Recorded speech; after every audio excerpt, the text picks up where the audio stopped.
Hi guys, this is Yodelist KDMO. Today we're gonna show you this edible sock hanger, like DIY stuff.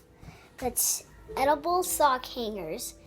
So make sure you type hashtag edible sock hanger.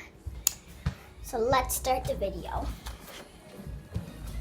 So right here. So first what you do is to get a paper clip right there and attach it to a paper and attach it to a page in a booklet like that small, and then attach it to a sock and then put an iPhone charger. If you put the booklet right there, if it falls and if it stays, it would be perfect. But if it doesn't work to stick it, the just done is to try to do it.